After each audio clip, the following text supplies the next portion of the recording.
Boa noite, gente, para quem eu não cumprimentei hoje. Nossa aula de hoje é a aula de número 5, né? Não, de número 6. Que dia é hoje? Quatro. Que dia é hoje, gente? 4, mulher, hoje é 26. Não, então hoje é a aula de número 5. A de ontem contou como estudo dirigido. Ah, tá. Hoje é a nossa aula de número 5, isso mesmo. Aí a gente vai iniciar corrigindo a atividade que vocês fizeram ontem, tá? E depois a gente dá uma revisada bem básica por cima do assunto de inflamação, imunologia, e aí começa o assunto de hoje, que são as neoplasias, e aí dá uma introdução aí nas patologias falando sobre pneumonia e pneumotórax, tá bom? Quem vai ser o primeiro? Primeira questão. Eu não tô com o questionário aqui, então Pode vocês ser. vão ter que ler a questão, tá? Pra mim. Se não for ninguém, eu posso começar aqui. Então pode ir. Vai lá. O que é a patologia? A Responde. patologia é o ramo da ciência médica que estuda as alterações morfológicas e fisiológicas dos estados de saúde. Isso mesmo. A patologia, como a gente já viu aí lá no início, na nossa primeira aula, né, seria o estudo de doenças, né, o estudo de sofrimentos. Então aí ela é colocada como um ramo da ciência que vai estudar aí qualquer alteração que o nosso corpo tenha, né, tanto morfológica, que eu expliquei para vocês que são as estruturas externas, né, quanto as alterações fisiológicas, que são os tecidos, os sistemas, tá? Então a patologia, Vasos, né? isso, tudo que tem, né, na rede, que a gente pode chamar assim, do nosso corpo por dentro, né, tudo aquilo que precisa de uma ligação é a questão fisiológica, os nossos sistemas, como que funciona. Então a patologia, né, vai estudar isso daí, tá? Questão 2.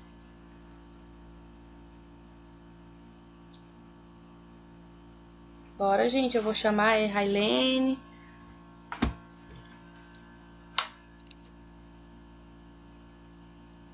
Opa, Matheus já saiu. presente. Bora. Questão 2. Leia aí a questão e responda pra Questão gente. 2. Tá. Descreva o conceito de saúde, doença e sintomas. E aí, o que é cada um? Eu coloquei assim, né? Saúde é bem-estar físico, social e mental. Uhum. Doença é o estado de falta de adaptação ao ambiente físico, psíquico ou social, Uhum. no qual o indivíduo se sente mal ou apresenta alteração orgânica. Aí os sintomas eu coloquei qualquer alteração da percepção normal da pessoa. Isso mesmo. Certinho. Então a gente tem aí, né, que a saúde, ela não é uma coisa que somente o nosso corpo por fora tem que estar intacto, não, né? A gente tem que estar bem aí no físico, no psíquico, né? No mental e na sociedade também, com os outros, tá bom? Doença vai ser aí quando um indivíduo vai estar mal, né? Vai ter aí alguma alteração em uma dessas áreas, psíquica, social, né? Ou física, tá bom? E os sintomas, né? Que vai ser aí alguma alteração que o indivíduo perceba, né? No seu próprio corpo, tá? Tá certinho. Terceira questão. Quais são as 4 divisões gerais do sistema respiratório? São a faringe, a traqueia, os brônquios e os pulmões. Isso. Explica melhor aí. Tem um dessas. Hã? Tem uma Só para partezinha. lembrar, Ah, porque a faringe, né? Que ela isso. não é exclusiva do sistema respiratório. Ela faz parte também, né, do sistema digestivo. Isso aí. Faz alguma coisa? laringe ou é faringe? Faringe. Isso. Por que, Márcio? Por que a faringe não faz parte, não é específica do sistema respiratório? Porque ela passa tanto o ar como os alimentos, né?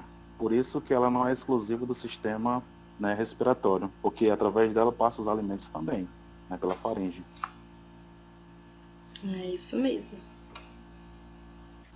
O ruim é quando a gente entala que passa, que passa água, comida.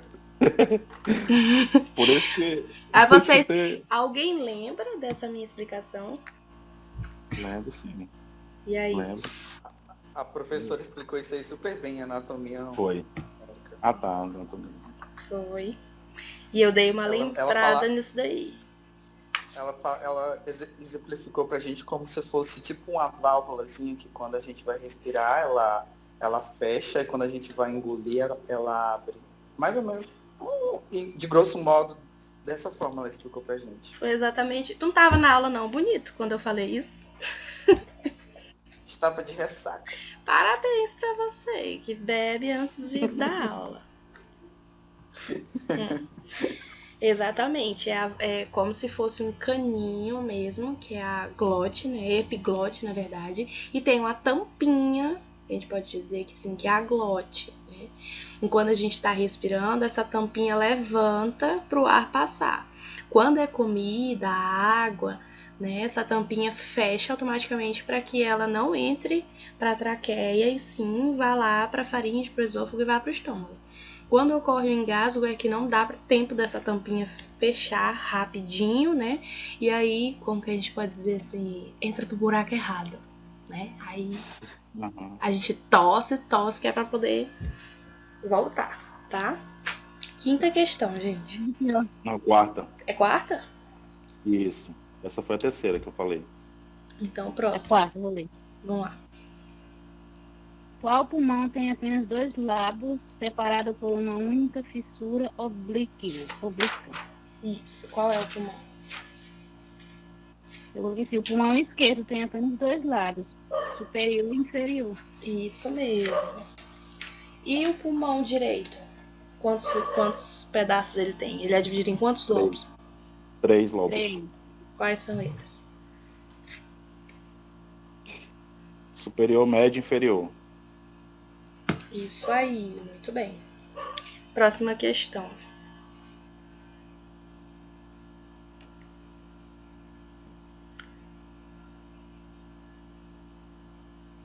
Ninguém? Vou ter que dizer nomes mesmo. Diferencie pleura visceral e pleura parietal. Na pleura visceral, são as membranas que revestem os pulmões internamente. Já a pleura parietal são as membranas que revestem os pulmões externamente. Isso mesmo. Né? São duas, eu já bati na tecla várias vezes e falei quem foi inteligente anota. Que são como se fossem 2 saquinhos, né? A gente estuda isso em anatomia 2, tá? Bem explicadinho, onde a gente vê todos os sistemas do corpo, tá? Então, assim, o pulmão é como se fosse, já falei esse exemplo e vou citar de novo, é como se fosse um pedacinho de carne e a gente reveste ele com um saquinho. O primeiro saquinho que fica mais perto, né, do pedacinho de carne, ele vai ser a pleura visceral, né, e se a gente revestir ele com outro saquinho, ele vai ficar mais distante, né, então vai ser a pleura parietal. E existe um espaço, né, claro, entre essas duas pleuras, que chama... Espaço pleural, né? Exatamente. E essa pleura, ela pode ser sequinha, ela pode não ter nada? Não, ela tem que ter um líquido, né? Isso, Que é pra a questão quê? que faz para que as duas não se juntam, né? Isso, para que não ocorra o atrito O atrito, né? entre essas duas pleuras, né? Que seja algo suave na hora que o pulmão expandir, né? Na hora da respiração. Então, esse líquido serve para que não exista esse atrito, não rasgue, vamos dizer assim, né? E como que chama esse líquido? É o líquido pleural, né? Muito bem, isso mesmo. Tá todo mundo craque. Todo mundo escreveu a mesma coisa, gente. Railene, Aline, Sam. Professora, fala isso de novo porque caiu na internet e eu saí. Falar o que de novo, amor? E eu também dá uma benção. Essa questão da 5 aí. A pleura? É. Então, o pulmão, ele é revertido por 2 pleuras, tá? A pleura mais interna, que é a pleura visceral, e a de revestimento mais externo, chamada pleura parietal. Né? E entre essas duas pleuras existe o espaço pleural, tá? Que é um espacinho entre uma e outra, tá? Mas a gente não tá falando de um espaço grande que seja visível, não, gente. A gente tá falando de milímetros, de coisas minúsculas, tá? E nesse espaço pleural existe um líquido pleural, né, que a gente chama de líquido pleural, que ele serve para que não haja atrito, né, para que elas não fiquem se encostando assim, fazendo, friccionando uma na outra, tá? Na hora que o pulmão enche de ar e volta, aí esse líquido tá lá para isso, tá bom? Tudo bem. E aí, próxima questão. Matheus? Bora, gente. Só tá o Márcio e a outra pessoa aí, que eu não lembro quem é, respondendo. Sâmia, responde uma aí pra gente. Lê aí, por favor. Professora, não adianta eu responder. Eu vou ler e tu responde, Matheus. Vai. Pode ser. Do que é composto o sistema urinário? O sistema urinário é composto por 2 rins e pelas vias urinárias. É formado por 2 ureteres, a bexiga urinária e a uretra. Isso aí, muito bem. Nós temos o rim direito e esquerdo, cada um com seu ureterzinho, que aí vão para a bexiga, e da bexiga sai a uretra, que é o canalzinho para onde vai sair mesmo a urina, tá? E deixa eu fazer uma pergunta para vocês. Todo mundo só tem um canal? Os dois Não. sistemas têm um canal só? Não. Não. O sistema, né, da mulher são 2 canais, né? Isso. E o homem só tem um. Exatamente. Exatamente. Próxima questão. Como é dividido o sistema nervoso? Opa, alguém respondeu junto. Vamos dar uma oportunidade para quem tava falando aí. Não, mulher, tô lendo só a pergunta. Ah, tá. Quem é a moça que tava lendo? Ana Paula Almeida. Isso, Ana Paula, vai lá. Prazer. Ele está dividido em 2 partes fundamentais: sistema nervoso central e sistema nervoso periférico. Só isso? Tá certo? E falou que ele é composto, né? Diz aí, Márcio, pra gente. O sistema nervoso central, ele é composto pelo encéfalo e a medula espinhal, né? Já o sistema nervoso periférico, ele é composto pelos gânglios e os nervos. Isso aí. Tá certo, tá, Ana Paula? O que você escreveu também tá certinho, que ele é dividido em 2 sistemas, né? Só que aí a gente especifica um e o outro também, né? Entendeu a divisão? É como o sistema nervoso central, é como o nome tá dizendo, central. É onde a gente vai armazenar as informações, vai receber tudo. E o sistema nervoso periférico é aquele que vai captar as mensagens do ambiente, do meio externo, e vai levar até lá o nosso cérebro para guardar tudinho, tá bom? Show, entenderam? Sim. Beleza. 8. O processo inflamatório pode ser dividido em 2 partes. Quais são elas? Responde isso também, Mayara.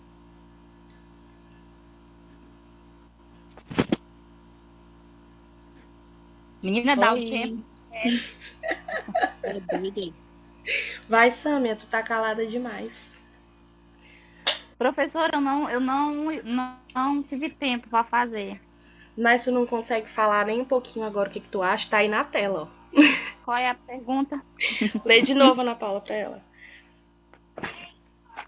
O processo inflamatório pode ser dividido em 2 partes. Quais são elas? Peraí. Ela tá procurando, gente, calma. Inflamação aguda e crônica. Isso. Tá bem, Parabéns, Sâmia. Vai, Márcio, diz pra gente o que é o processo inflamatório agudo e o crônico. Então, a inflamação aguda, ela tem início imediato e dura pouco tempo. Uhum. Já a inflamação crônica, se o agente causador da inflamação aguda, ela persistir, dá-se início ao processo de inflamação crônica. Este processo ele pode durar dias, meses ou anos. Isso. É como qualquer patologia tem um início, gente, e se não for tratada, ela passa aí para o seu processo, sua forma crônica, tá? Então, a inflamação aguda é aquela inicial, quando você sofre algum acidente, né, algum ferimento, e aí você vai ter alguns sintomas e sinais que a gente já viu, né, e eu vou falar daqui a pouquinho também de novo, tá? E aí ele dura menos tempo, né? Dura alguns minutos, algumas horas, no máximo até alguns dias. Se ele não for tratado de maneira correta, essa inflamação vai aí passar para sua forma crônica, né? E aí ela fica de uma forma mais grave, tá? E ela dura mais tempo, né? Vai ser um pouquinho mais difícil de ser tratada, tá? Escreve aí, Sâmia. Pergunta para prova, viu? Próxima pergunta. É a última, né? Não, é a Não? nona. Nona? É a penúltima. Tá, lê aí pra gente. De que é composto o sistema imunológico? E aí? Tem alguém para responder aí? Railene? Cadê a Railene? Aline? Você também. Responde tu mesmo pra gente ir mais rapidinho, pra não Então tá, o atrasar. sistema imunológico, ele é composto por células, que são chamadas de linfócitos, leucócitos e fagócitos, que fazem parte da defesa do corpo contra vírus, bactérias, fungos e outros possíveis invasores do organismo. Isso mesmo. E a última questão? Diferenciar a imunidade natural da adquirida. Professora, Oi, eu posso falar 10, né? pode. Pode? E fiz o assim, professor ó, Márcio aí, ó. A imunidade natural é a Hum, nossa primeira linha de defesa. Esse tipo de imunidade já nasce com a pessoa representada por barreiras físicas, químicas e biológicas. isso. E a adquirida, eu fiz a imunidade adaptativa e a defesa adquirida ao longo da vida, tais como anticorpos e vacinas. Constitui mecanismos desenvolvidos para expor as pessoas com o objetivo de fazer evoluir as defesas do nosso corpo. Isso mesmo. Lembrando da nossa última aula, foi antes de ontem, né? Foi quando a gente falou aí sobre o processo de inflamação e de imunologia. A gente vai dar uma pincelada bem rapidinha para relembrar e dar início a neoplasias e as duas primeiras patologias que a gente vai ver, né? Que é a pneumotórax e eu não me lembro a outra.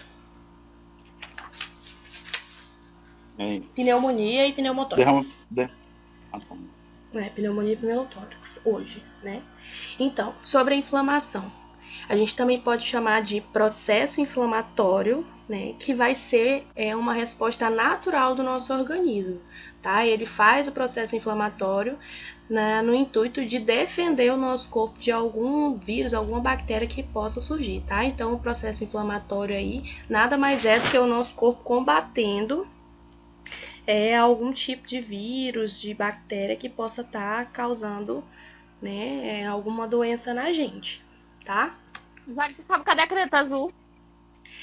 Processos inflamatórios. Nós temos dois tipos de processos inflamatórios, né, que são aí a inflamação aguda e a inflamação crônica, tá? A aguda, como a gente já viu, é aquela inicial, tá? Quando a gente sofre um pequeno acidente, de início ela dura menos tempo, né? O nosso organismo combatendo algum vírus, alguma bactéria que possa entrar em contato com o nosso organismo e que se essa inflamação não for tratada, não for, né, cuidada de maneira adequada, ela passa para o seu processo de inflamação crônica, né? Aí fica um pouquinho mais difícil de tratar e ela dura mais tempo, tá?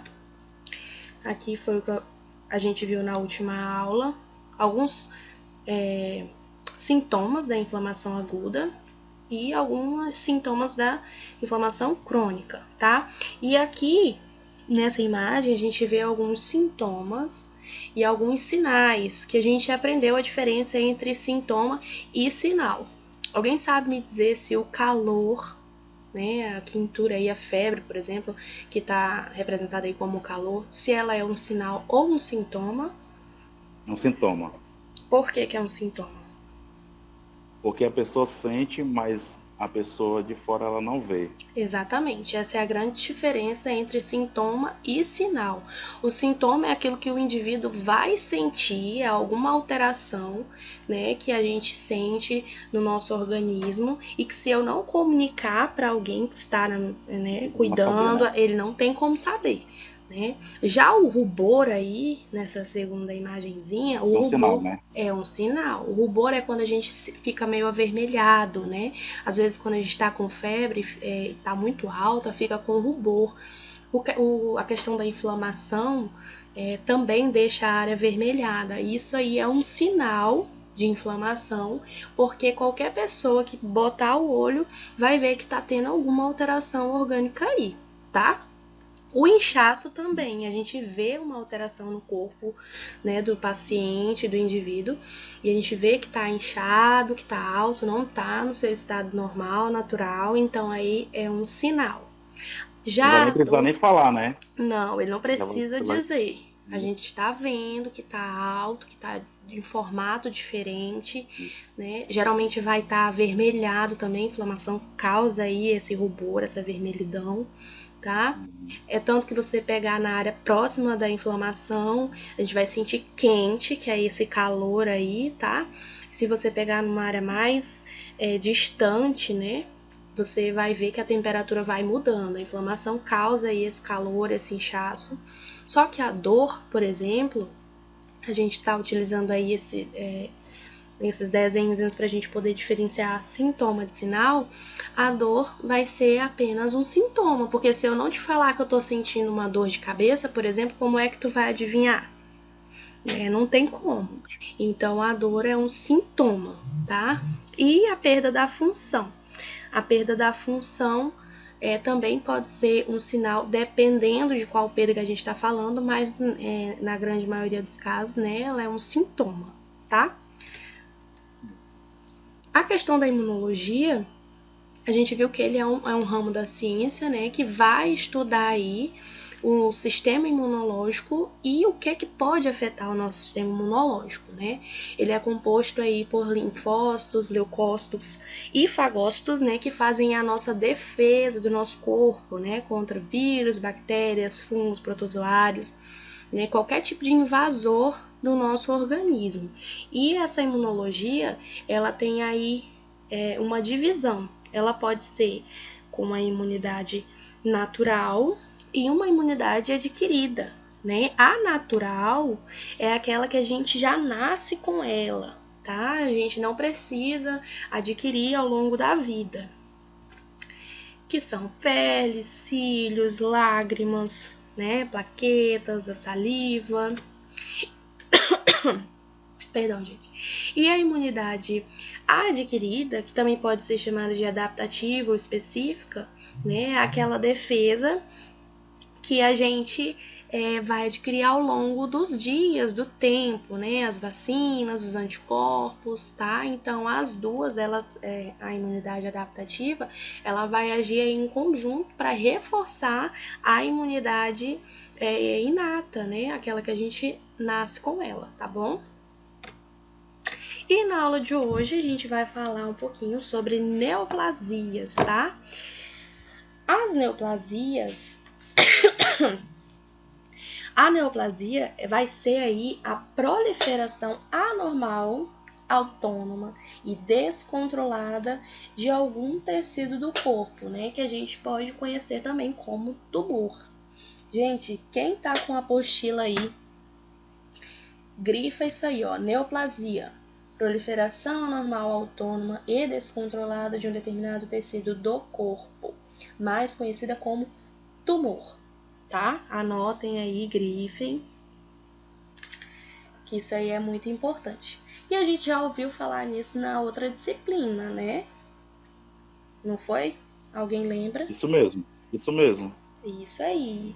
Radioterapia, né? Exatamente. Uma neoplasia, ela pode ser benigna, né, ou maligna.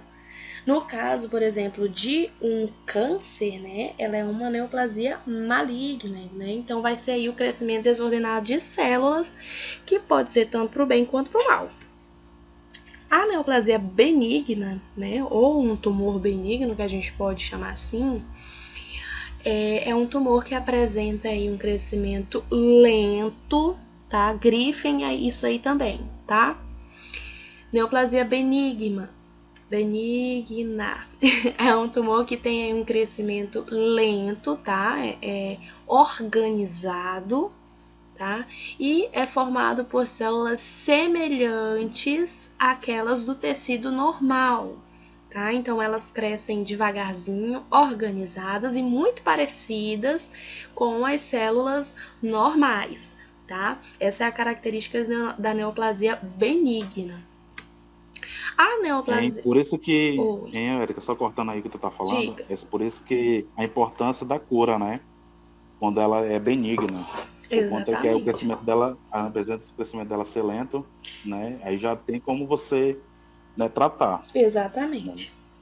A neoplasia maligna, né, ou o tumor maligno, existe aí uma diferença. O crescimento dessas células, né, desse tumor, é rápido, tá? Na benigna é devagar. Lento, Já na lento. maligna, isso, o crescimento é rápido e as células, elas têm formas diferentes do tecido normal. Então, ele não é parecido com o tecido normal. Vocês percebam que na imagem representada por esse desenhozinho, ó, as células em crescimento desordenado, né? Quando a gente fala crescimento desordenado, porque ele tá rápido, tá? Contínuo. E o formato deles é diferente das células normais, tá bom? Essa é a grande diferença da neoplasia maligna para a benigna, tá? Esse tumor aí, ele tem os limites pouco definidos, né? E ele tem a capacidade de sair do seu local de origem e atingir alguns tecidos vizinhos, tá? E também pode provocar a metástase, que é justamente isso, eu sair de um lugar onde ele teve origem e parar em outro. É por isso que às vezes uma pessoa iniciou com um tumor, deixa eu ver, de estômago, e aí acabou que morreu, por exemplo, veio a óbito por um tumor, né, um câncer de pulmão, porque ocorreu a metástase, saiu do seu local de origem e foi para outro tecido, tá? Para outro órgão. Então, neoplasia benigna, tá? O tumor benigno. O crescimento aí é lento, organizado, tá? Em formato definido, e as células que estão aí crescendo, elas são bem semelhantes às células normais. Já o maligno, né? O tumor aí tem um crescimento rápido, as células têm formatos diferentes das normais, tá? Não são bem definidas, tá? Tem formatos diferentezinhos e elas têm a capacidade de invadir tecidos vizinhos, tá? Ocorrer a metástase. Grifem essa diferencinha aí, ó. Essas palavrinhas. Crescimento rápido, crescimento lento, tá? Para vocês saberem diferenciar um e outro. E porque eu sou legal. Aí a gente dá início à urografia excretora, tá? Que também é um exame realizado, a gente não vai dar tanta ênfase a ele agora, vou só falar porque é um exame de imaginologia, mas a gente pode ver ele mais específico lá em exames contrastados, tá, gente? Não se preocupe. A urografia excretora é o estudo aí do sistema urinário, tá bom? A gente vai visualizar aí toda a estrutura do nosso sistema urinário, os grandes cálices, os pequenos cálices, tá? As pelves renais, tudo isso a gente vai ver também. O certo era vocês já terem visto a anatomia 2, tá? para essa disciplina estar sendo mais clara para vocês. Só que com toda essa situação, não deu para mandar logo essa disciplina, mas Para antecipar nessa. isso, aí a gente vai ver depois, mas também não vai interferir tanto. Sempre eu vou estar tentando passar para vocês o que vocês ainda não viram, dar uma pincelada pelo menos básica para vocês entenderem pelo menos por cima. Aí quando estudar anatomia, né, aí mesmo que não seja eu que dê a matéria, né, eu peço para a professora ou o professor dar uma frisada assim no exame específico para aquela área e tal, para vocês juntarem os conhecimentos, tá bom? Vocês não vão ficar sem entender, não. A urografia excretora tem o seu objetivo, né, de visualizar a porção coletora do sistema urinário e avaliar aí qual a capacidade renal, né, ver como que está o funcionamento dos rins, tá bom? E existe um preparo para esse exame. O trato intestinal deve estar livre de gases e material fecal, tá? Para perfeita visualização do trato urinário devidamente contrastado. Tá vendo aqui, ó? Contrastado. Isso é um exame que utiliza o contraste, tá?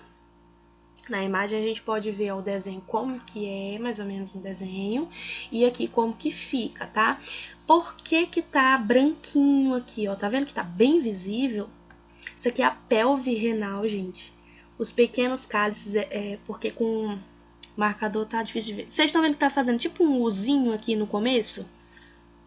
Isso aqui é o rim, ó. Uhum. Um rim, aqui é o outro rim. Aí parece tipo uma nuvenzinha, né, branquinha. Ó. Tem tipo umas pontinhas que se juntam e formam essa parte maior, tá vendo? Essas menorzinhas são os cálices menores e vão se juntando e dão origem aos cálices maiores, que são essas partes mais grossas. Os cálices maiores, por sua vez, eles se juntam e formam a pelve renal, que é essa parte aqui, tá? Essa pelve renal, ó, no desenho também dá de ver, ó, a pelve renal é a parte de fora, que tá pra fora do rim, tá? Essa pelve renal vai, tipo, afinando, tá? E aí vai dar origem aos ureteres, que são esses dois caninhos, né? Ó, tum, tum, tum, tum, de um lado e do outro. Aqui a gente dá pra ver direitinho também, ó, que tá branquinho. Aí vem aqui e vem aqui pra baixo. Ó, 2 ureteres. Quando chega aqui, não sei se dá pra ver nessa imagem porque foi cortado. Mas aqui, ó, faz tipo uma bola, tá vendo? Isso aqui é a bexiga, igual aqui no desenho. E da bexiga, a gente tem a uretra, que é por onde sai, né, a urina. Então, o sangue é filtrado aqui dentro dos rins. Em Anatomia 2 a gente vê direitinho como é que acontece, quais as partes do rim. Eu tenho também uma maquete muito interessante, que eu mesma fiz, do sistema urinário. Os alunos do CTA que chegaram, eu não sei se vocês chegaram a ver, porque teve uma feira de enfermagem sobre os sistemas, eu não sei se foi aberta para os outros alunos, mas eu emprestei a minha maquete para o pessoal de enfermagem e eles apresentaram lá o sistema urinário utilizando ela, que é colocando, dá para colocar água em cima e ver como que é o funcionamento. Passa por dentro do rim, aí vem pelo caninho aqui dos ureteres, passa por dentro da bexiga e sai na uretra. É bem legal. Na anatomia 2 a gente vai ver também que tem uma glândula aqui em cima do rim, que aqui a gente não tá vendo, tá?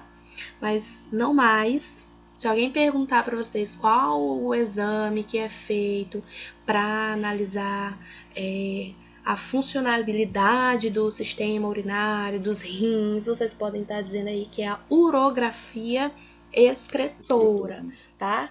E é um exame, tá, contrastado. Exige aí o uso do contraste para estar realizando esse exame, tá bom? Tórax normal, tá? Se um médico radiologista não conseguir observar nenhuma alteração nos órgãos que dá para ver lá, né, numa radiografia de tórax, esse exame vai ser considerado um exame de tórax normal, tá? Tá aqui um exame de tórax normal. O que a gente observa nessa imagem? pulmões bem definidos, tá? Sem manchas, sem partes esbranquiçadas, nem muito pretas. Aqui, ó, mediastino, tá? Essa parte aqui do meio a gente chama de mediastino, que é onde fica o coração, o meio, né? Que a gente pode dizer assim, o meio. Aqui a gente tem a impressão cardíaca, né? Que é a parte do coração, as costelas. Então, o pulmão tá limpinho, a gente consegue visualizar toda a estrutura aqui do pulmão, da impressão diafragmática aqui embaixo, o coração. Então, esse aqui é um tórax normal, tá? Se o médico, a gente não é nós, tá bom? Se o médico não vê nenhuma alteração, você fez aí um exame de um tórax normal. Pneumonia, tá? No caso da pneumonia, isso aí é um exame em PA, tá? Posterior anterior, que vai mostrar aí uma consolidação, a pneumonia pelo Streptococcus pneumoniae, tá? No caso aí, está acometendo o lobo superior direito, lembra? Pulmão direito, a gente pode dividir ele em 3 partes: lobo superior, médio e inferior. No caso desse aqui, ele tá acometendo até o lobo médio, só que ele tá mais na região do lobo superior, tá? A pneumonia, ela é nada mais, nada menos que uma infecção, tá? Os pulmões, né? Isso, ou uma inflamação dos pulmões, tá? Ela pode ser causada por vários micro-organismos diferentes, tá? Pode ser vírus, pode ser bactéria, pode ser parasita, pode ser fungo, tá? Essa doença afeta pessoas de todas as idades, tá? Criança, adolescente, idoso, tá? E muita gente morre de pneumonia, tá?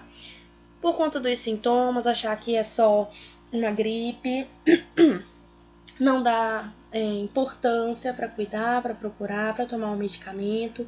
Como toda inflamação precisa de um acompanhamento, tá? Lembra que eu falei sobre inflamação aguda e inflamação crônica. Depois que fica crônico é mais difícil de tratar. Então, muitas pessoas morrem de pneumonia, tá? A metade de todos esses casos, né, de mortes por pneumonia é causado por bactérias, tá? A maioria das pneumonias são causadas por bactérias. E a mais comum dessas, né, a mais frequente, é a pneumococo, tá? São vários tipos de bactérias que podem causar, só que as mais frequentes, né, a mais frequente que causa pneumonia chama-se pneumococo, tá? Basicamente, as pneumonias elas são provocadas pela penetração, né, da bactéria, que a gente chama de agente infeccioso, no espaço alveolar, tá? Que é onde ocorre a troca gasosa. Ó, aqui são os sacos aéreos normais, ele não tem nenhuma, como que eu posso dizer, nenhum muco dentro. E aqui com fluido, tá? Então, ele vai causar aí a dificuldade na respiração, a tosse, tá? Lá nesses espaço alveolar é onde ocorre a troca gasosa, tá? Essas duas bactérias que são mais comuns, que são o pneumococo e Streptococcus pneumoniae, que eu até escrevi aí no slide, né?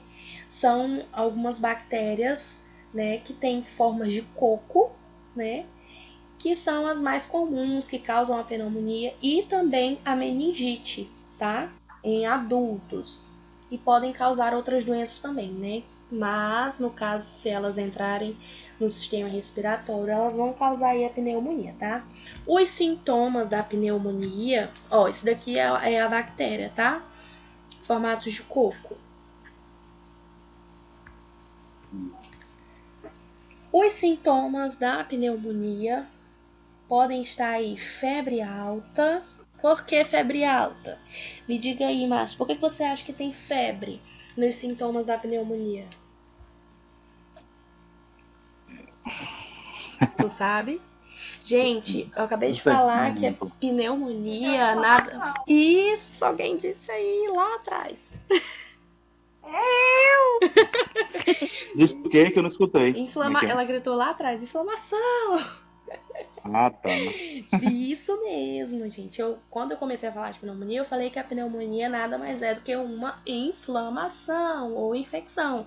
E, aqui ó, na nossa imagenzinha. Cadê? Um dos sintomas da inflamação, calor. Calor é o quê? Febre, tá? Então, na pneumonia, a gente pode ter o sintoma aí de febre alta, porque a pneumonia é uma inflamação, tá? Tosse, porque eu vou ter aí a obstrução dos sacos aéreos, né?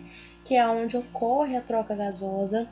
A dor torácica também é um sintoma da pneumonia, tá? Você pode ter alteração na pressão arterial, confusão mental. Por que ocorre a confusão mental? Se eu tenho dificuldade para respirar, eu tenho dificuldade para oxigenação no cérebro, tá? O cérebro também precisa de oxigênio, então pode causar aí, nos casos mais graves, confusão mental, tá? Mal-estar generalizado, né? Aquela fadiga, aquela coisa ruim, a falta de ar em si. E pode ter também secreção de um muco purulento, tá? Como se fosse um catarro mesmo, tá? De cor amarela ou esverdeada, tá bom? Então, gravem aí alguns sintomas e como que a gente vai visualizar a pneumonia. Tá vendo? A pneumonia é uma coisa mais esbranquiçada. Você percebe que... tá vendo que no final, aqui, a gente consegue ver como se fossem uns raminhos, com um branco mais forte do que a gente viu no tórax normal. Tá percebendo que aqui, ó, esses raminhos estão de cor mais clara, mais... Percebe a diferença? Esse aqui é um normal. O pulmão tá normal, ó. Tudo que é ar aparece na imagem radiográfica mais escurinho. O ar aparece mais pretinho, só que é um preto mais suave. No caso aqui, o pulmão, você percebe que ele tá preto na sua cor normal, com as costelas passando por cima, você consegue visualizar também, tá? E os alvéolos aqui, que são no final desses raminhos, também é visível, mas é tudo bem natural que você vê. Já na pneumonia, tá vendo como tá feio o pulmão? Os raminhos estão terminando mais esbranquiçados. Tem uma parte branca aqui, que não dá para ver o pulmão bem claro, como a gente estava vendo no tórax normal. É como se fosse uma espécie de secreção, né? Isso.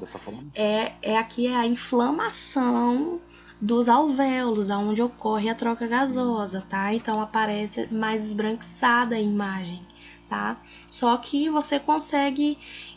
Tá vendo que até tá um pouco difícil de ver as costelas, a imagem tá feia, tá?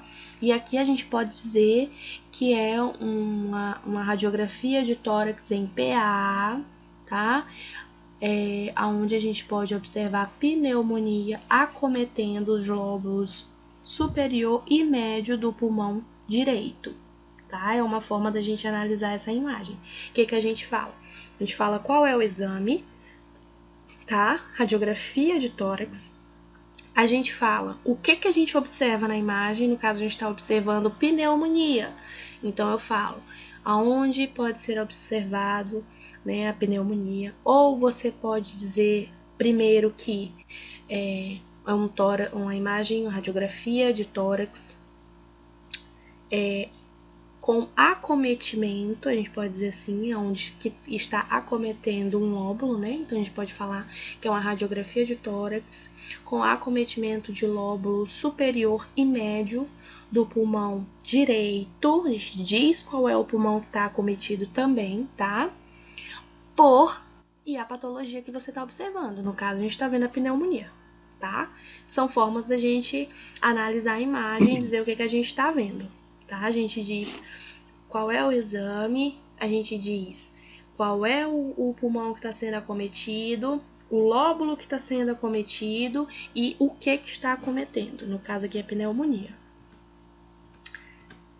Pneumotórax, tá? O que é a pneumotórax? O nome é bem parecido, né? Só que lá na pneumonia é uma inflamação causada por vírus, bactérias, qualquer um desses micro-organismos, né? Então é uma inflamação. No caso da pneumotórax, vai ser um acúmulo anormal de ar. Então, gente, grava isso aí, ó. O que tem dentro do pneu do carro? Ar. Começou com pneu aqui o nome dessa patologia, não foi? Então, eu vou lembrar como? Pneu tem ar. Então, pneumotórax vai ser aquela patologia que tem muito ar. Pegou aí a dica? Professora, Oi. querendo cortar a senhora não, mas eu já vi uma pessoa tendo um ataque desses aí, né? Não é muito bom, não. É feio, né? É feio, a pessoa tenta respirar de qualquer jeito, mas não dá, não. No quartel, um cara levaram ele super rápido pro hospital.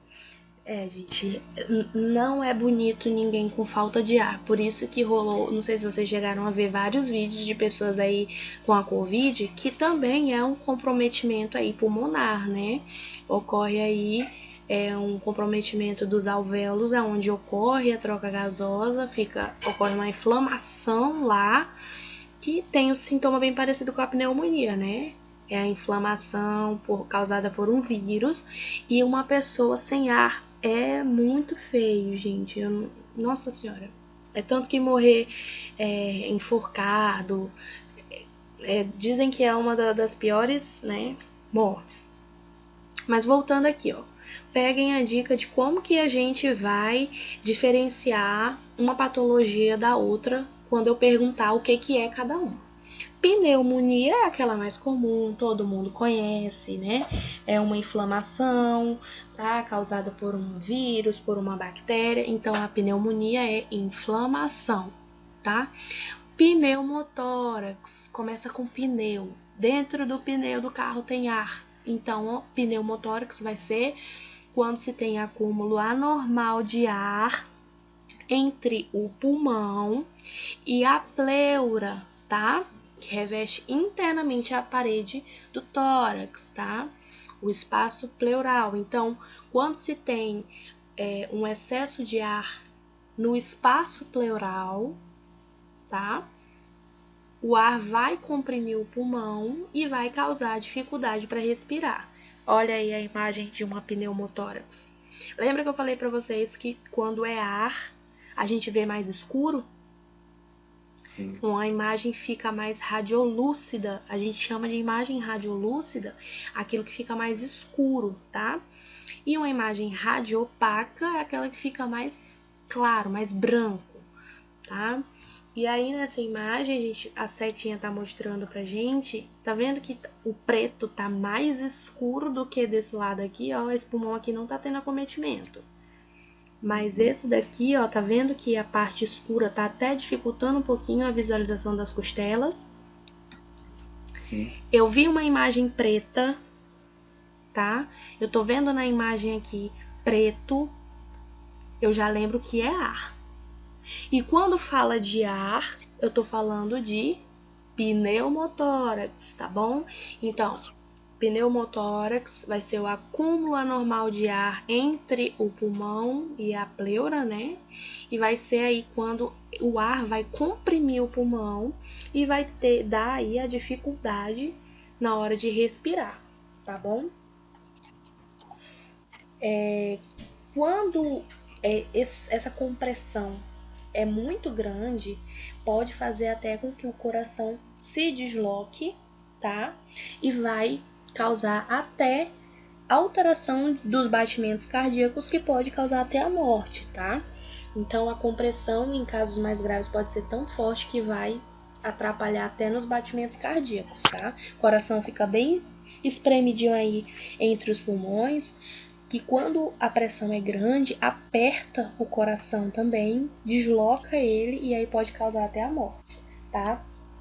Os sintomas do pneumotórax aí trazem a dor torácica porque tem um negócio, né? Tem muito ar no seu peito, tá?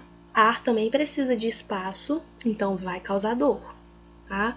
Causa também o encurtamento da respiração. Por que que causa o encurtamento da respiração? Eu não tenho espaço para o meu coração, para o meu pulmão expandir, né? Então ele vai expandir pouco e rápido. Então a nossa respiração vai ficar mais curtinha, tá?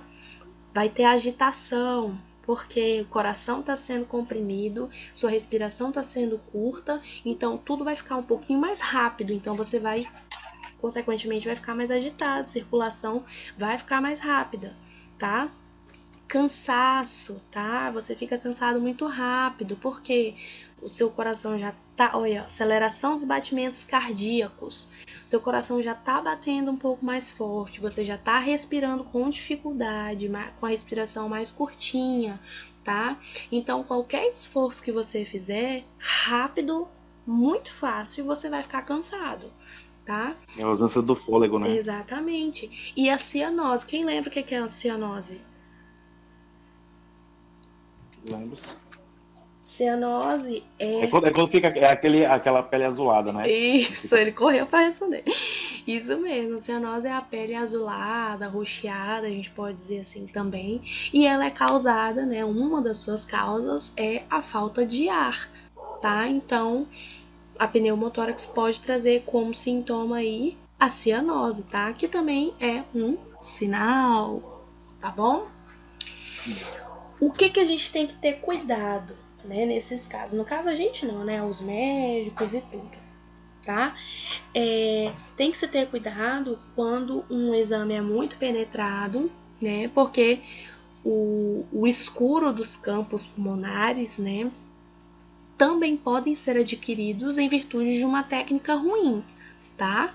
Então você tem que saber utilizar as técnicas de KV, MAS, fazer a sua parte direito, com responsabilidade, com qualidade, para que se aparecer uma imagem assim, com esse pretinho aqui, ó, vai que ela aparecer nos dois pulmões bastante. Pode ser uma técnica mal feita. Então, né, a gente pode imaginar que seja um pneumotórax, mas foi apenas uma técnica errada, uma técnica ruim, né? Então, vamos ter sempre qualidade no nosso trabalho, nos nossos exames e fazer tudo, tá? Com qualidade, com responsabilidade, porque um exame mal feito pode causar aí, né, um engano muito grande. E imagina você receber a notícia que tá com uma patologia que na verdade foi só um exame mal feito, né? Não dá.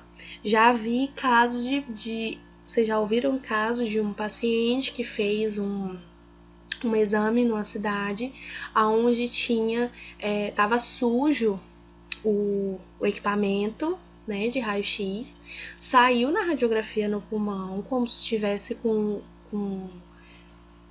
uma patologia, eu não lembro se era um bicho, só sei que era alguma coisa que tinha no pulmão. E não era no pulmão do paciente, tá? Era sujeira no equipamento. E o paciente viajou para fora, gastou o que não tinha. Quando chegou no outro estado, que foi fazer outro exame, viu que não tinha nada, tá? Que não tinha nenhuma patologia e que era apenas uma falta de cuidado, né, do profissional da cidade dele. Então, cuidem disso, viu? Gente, vocês estão aí? Sim. Então, acho que hoje é isso.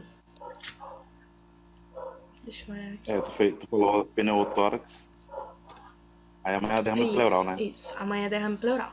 Aqui tem uma imagenzinha do pneumotórax, tá? Pulmão normal. Minha imagem ficou escura, ó, Erika, não sei se... De vocês ficou normal. Tempo, né? Tá normal pro restante? Sumiu todo? Pra mim tá. Mas é só a última imagem, o Márcio. Tá? A gente tem aí o pulmão esquerdo normal, o saco pleural, né? Tá normal. o espaço pleural tá normal, líquido pleural normal. Já no pulmão direito, a gente tem o colapso pulmonar. O que que é? Tá? Ocorreu uma ferida torácica, o ar tá entrando de maneira desordenada, tá comprimindo o pulmão direito e tá acometendo até o coração, tá? E aí vai causar todos esses sintomas que a gente acabou de ver, tá? Encurtamento da respiração, batimentos cardíacos acelerados, cansaço fácil, cianose, tá? Por que a cianose? Porque eu não tô conseguindo respirar direito, tá? E quando esse colapso é muito grande, a pressão é muito grande, pode levar à morte, tá? Porque o coração pode se deslocar, né? E alterar aí os batimentos cardíacos, tá? Outro detalhe importante é com o pneumotórax hipertensivo, né? Aqueles que desviam as estruturas mediastinais. O que é as estruturas mediastinais? Lembra que no começo eu falei para vocês que o meiozinho aqui, ó, na coluna onde fica o coração, a gente chama de mediastino, tá?